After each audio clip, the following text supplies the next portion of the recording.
Salut à tous et bienvenue dans la tête du docteur Emmanuel Ngara. La problématique dont nous allons parler ce matin, c'est peut-on réussir au Cameroun? Avant d'entrer dans le vif du sujet, nous allons commencer par nous demander c'est quoi réussir? C'est quoi le Cameroun? Réussir, c'est atteindre les objectifs qu'on s'est librement fixés. C'est-à-dire, quel est l'objectif que je voudrais atteindre dans ma vie?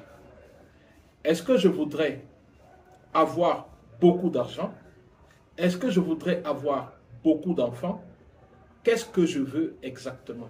Est-ce que je veux la reconnaissance sociale? Est-ce que je veux la reconnaissance populaire? Bref, à chacun de définir qu'est-ce qu'il entend par réussir sa vie. Est-ce que pour moi, réussir, c'est avoir beaucoup de diplômes, beaucoup de connaissances, beaucoup d'argent, beaucoup d'enfants, être simplement heureux? Et pour moi, c'est quoi le bonheur? Tout cela entre dans la Constitution. C'est autant d'éléments qui permettent de savoir si on a réussi sa vie. Mais très souvent, dans nos sociétés, réussir, c'est avoir beaucoup d'argent, être riche, avoir une reconnaissance sociale. Et la reconnaissance sociale est justement fonction du fait qu'on a beaucoup d'argent, beaucoup d'avoir, beaucoup de biens. Bref, à chacun de définir. Le Cameroun est un pays comme tous les autres qui rencontre ses difficultés, ses opportunités, où on affronte bien sûr les difficultés comme partout dans le monde. Alors, est-il possible de réussir au Cameroun? La question se pose.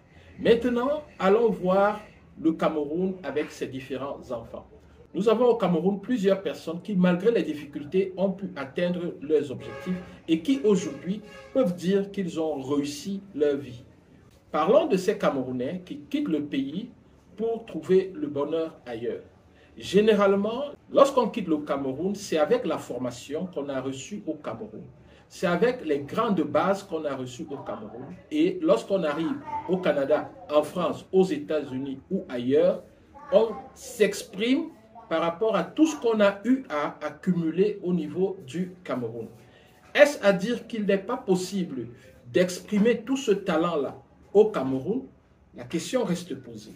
Mais toujours est-il que lorsqu'on observe le paysage, on se rend compte que au Cameroun et ailleurs, beaucoup de Camerounais réussissent à s'imposer. Il est difficile de réussir au Cameroun à cause de plusieurs pesanteurs dont nous n'allons pas parler dans cette vidéo, mais réussir au Cameroun reste possible lorsqu'on reste focus, lorsqu'on a un mindset de gagneur et lorsqu'on croit au Cameroun. Il est compliqué de réussir au Cameroun si déjà on ne croit pas au Cameroun. Il faut d'abord penser que la réussite est possible avant d'atteindre cette réussite-là. Si on se dit que la réussite est impossible, quel que soit l'endroit où on se trouve, généralement, la réussite devient impossible. Comment peut-on réussir quelque part si on ne croit pas qu'il est possible de réussir là-bas? Pour certains Camerounais qui quittent le Cameroun et se retrouvent au Canada, aux États-Unis, ils ne pensaient pas qu'il était possible de réussir au Cameroun. Et lorsqu'ils arrivent dans leur pays d'accueil, ils sont sûrs que là-bas, la réussite est possible. Alors, la réussite devient possible. Ce que nous pouvons dire pour nous résumer, c'est que lorsqu'on pense que c'est possible, ça devient possible. Lorsqu'on pense que c'est impossible, ça devient impossible. Si je quitte le Cameroun et que je vais par exemple au Ghana et que je me dis que là-bas, il est possible de réussir, alors je pourrais réussir au Ghana. Je pourrais accomplir des choses au Ghana que je n'ai pas pu accomplir au Cameroun, tout simplement parce que je pensais qu'il n'était pas possible de les accomplir au Cameroun. Lorsque je pense que c'est possible, alors tout devient possible. Pour revenir à la question de départ, est-il possible de réussir au Cameroun? Je dirais oui, il est possible de réussir au Cameroun si l'on croit qu'il est possible de réussir au Cameroun. Sur ce, je vous dis merci et je vous donne rendez-vous dimanche prochain pour un nouvel épisode de la série Dans la tête du docteur Emmanuel Ngara. Au revoir et à très bientôt. Bye bye.